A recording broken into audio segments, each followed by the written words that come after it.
mean, this is going to be a lot of fun. 100 people, 100 people that I haven't met that I love. The people that are trying to get us all through this COVID pandemic. And I thank you so much. And on behalf of everybody that doesn't believe you need to wear a mask, and anybody that doesn't believe that this is a real thing, I apologize for those people because. Yeah, it's a bizarre world here. I'm in Winnipeg right now, and the numbers are climbing, and it bothers me when people are not wearing a mask. And there's a great big guy that came up to me. I'm shopping, one of the rare times where I'm actually out doing any kind of shopping, because usually I'll do the thing where you pick up the groceries and things. Just come to the car, just throw them at you, just yell, throw them in my trunk as I'm driving by. Right, let's go. But I'm actually in the store, and this great big guy that I knew from my car world. I'm a big car guy. I love antique cars, and I mean, he's massive. He's just this great big fella, and he actually probably has a life-size tattoo of Arnold Schwarzenegger. I mean, he's huge, right? And he comes up and he goes, "You're an idiot." And I went, "Well, yeah, that's probably given. I mean, if you know me, you know I'm an idiot, right?" And he says, "No, you're an idiot if you think that mask is going to save your life." And I said to him, "Well, it's saving my life now." He goes, "What do you mean?" I said, "Because you can't see what I'm mouthing behind her to you." My son comes home one day and says he wants to be an auctioneer. Now, I don't know if you remember, my sons and I all have attention deficit disorder. So I don't know if that's, I don't know if that's a good thing. Can you imagine an ADD auctioneer? We're looking for 25, go to 25 anywhere. 25 in, 25 in, 30 in, 35. 30 in, 35 in, 35 anywhere. 35 in, 30 in, 35 in, 40. 40, 40, 40, 40, 40. Sorry, I got you on a 35, 35 in, 35, 35. Sorry, I got you on a 35 and 40, 35 and 40. I don't know, you in the blue sweater like that, and blue bike when I was a kid. I had a blue bike, it was a great bike. My blue bike, I named my dog bike, so much to name my dog Blue. I named my dog Blue when he wanted a blue dog and a cold dog and a sad dog. Not really a cold dog at all. It's not really a blue dog at all. And I want a blue dog. I'm a blue yellow dog. He's actually yellow lad, yellow blue, green, more like a frog dog. The frog dog be really cool. Hop on a bark, and away we go. I like pudding. I like pudding, big bowl yellow pudding. I thought it was big bowl yellow pudding. I wasn't pudding at all. My dad said, not pudding. This yellow pudding. I don't make yellow pudding. I said, yes, make yellow pudding. What do you think yellow lemon pudding would be? I think of lemon pudding, not lemon pudding. It wasn't lemon pudding. My dad go try it. Scooby hot mustard. It was hot mustard. Oh my gosh, it was hot mustard. And pudding shouldn't hurt your nose. I don't know the bit is. Wish my dad was here. My dad was here. I wish my dad was here because my dad is 40. Oh, 40 the bit. 40 the bit in the back. And away we go. How do you deal with the stigma that is often associated with mental illness? I hit it head on now. I don't let people make me feel bad about having an illness. It's just an illness. I don't want to say it's just an illness, but it should be classified as any other illness, right? It's a mental illness. The word illness is in there. You wouldn't make fun of somebody for having diabetes, or you wouldn't make fun of somebody having a heart attack. Oh, there you are going into anaphylactic shock. There you're for attention again, right? So I'm here to, you know what? I'm here to give stigma a bad name. And as a mental health speaker, I'm here to talk myself out of a job. When I first started doing this 25 years ago, it used to be, I hope everybody else heard a dog too, because I just heard a dog. If you guys didn't hear a dog, then my meds are not working. It used to be, Big Daddy Tazz comedy show, and then about little letters talking about mental health. Now it's mental health awareness with Big Daddy Tazz, and I'm okay with that because I want people to feel good about who they are and not be terrified to get the help. Wouldn't it be a great day if you asked students, especially teenagers, how they're feeling and they didn't use the 4-letter F word? Fine.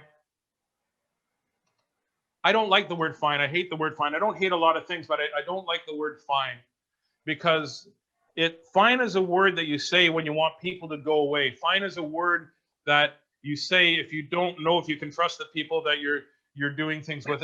Fine is a word that is just such a carte blanche thing that it's such a word that it just doesn't mean anything anymore, because generally when you say it, you're not. And we live in a society now that is so egocentrical that when you ask somebody things, they want to hear the word fine so they can go away and not get involved. And we live in a world that we're so judged for what we're saying, just in case it's a little bit different from somebody else's. This whole Facebook world where you're damned if you say what's on your mind, and you're damned if you don't stand up for what you believe in. It's such a weird world. But it'd be great if you asked a child how they're feeling, and they were honest with you. Oh, I'm feel awesome because you know what happened? I went home and I was studying math and I couldn't figure out math. Math is such a hard thing to figure out. And then all of a sudden I realized it clicked into me that math is always a constant. 1 and 1 will always be 2, and 2 and 2 will always be 4. You know, and then if you know what X is, you can solve for the answer. And if you know what the answer is, you can solve for X. And it clicked in. I got 96% on my math test. I never got 96% on anything. I'm so excited. I went home and I put it up on my fridge with my fish magnet, and my whole family looked in. I was proud of myself. How are you feeling? Oh, I wish my mom and dad would hurry up and get a divorce. I know that's not very popular to say, but you know what? They're arguing all the time, and they keep saying, it's not me, it's not me, it's not you, it's not you. I know it's not me, it's you guys, but every time you argue, I feel worse and worse, and I'm at school, and I'm failing classes now because all I can figure out is where I'm going to live, because you're going to ask me and she's going to ask me, and then if I pick you and she's going to be mad, if I pick her, you're going to be mad, and you know what? I'm going to live with grandma because she's neutral ground, and you both are going to be mad at me, and I can't stand that. How are you feeling? He said he loved me. He said he loved me, and I've never had anybody say that he loved me. And then he kissed me, and then he said, "You know what? If you and then I didn't know what to do. I've never had anything like that. We live in a very staunch, like just very like our family is just like, you know, and I don't know. And he said, "You know what? If you really love me, you send me pictures of him, you naked." So I sent him pictures, and he said they were just for him. And then I got to school, and he showed everybody. He showed everybody, though. He showed everybody, and now I know that not everybody. And I know that not everybody. I know that not everybody has seen them, but I feel like everybody's seen them. And I walk down the street, and everybody that looks at me, and I don't know, I think maybe they saw the pictures, and now I wear more and more loose clothes, and I keep my head in my hoodie like that, and I don't care about. I just want school to be over, and I don't want to participate. How are you feeling? Why are you even asking? Why do you care? For the last almost year, I've been screaming help in my own way, and every time I speak out in class, or every time I want to talk to somebody, they belittle me. Or if I tell them that I feel like I'm suicidal, they say, "Oh, you're just doing that for attention." You know what? Today after school, I've given away my cat, and I give away all my cool stuff, and I'm going to kill myself. And don't worry, Mom, I'm going to go do it in the woods so I don't mess up your house, because last time I told you I was feeling suicidal, you said, "Oh yeah, another mess for me to clean up." Well, I'm not going to do that. So what do you care? That's all. That's fine. Tomorrow, nobody's going to have to worry about me.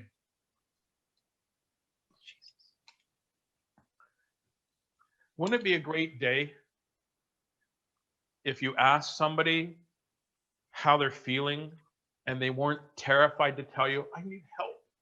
Please help me. I don't know where to go"? Wouldn't it be great if we had friends that remembered how to listen instead of waiting for their turn to talk? Wouldn't it be great if we told kids that it's okay to speak up? I've been greedy with your time. I have so many more stories. I'd love to come back and talk to you more about this, but here's what I need you to do. Reach out if you're scared. Reach out to, I'm sure your workplace. If it doesn't, we'll create one. Have you know, links and have phone numbers that you can call for help in your area. I'm sure there's a support group somewhere that we can hook you up. And please take care of yourselves. You know, it's hard. And I know, especially during this pandemic, I know that you're working extra hard, and I thank you so much for that. You have a job, an incredibly hard position, and it's not even with your job. It's just being a human being in this time right now. It's very scary, trying times. You know what? And don't, if you hear the word "fine," dig a little deeper. And thank you so much.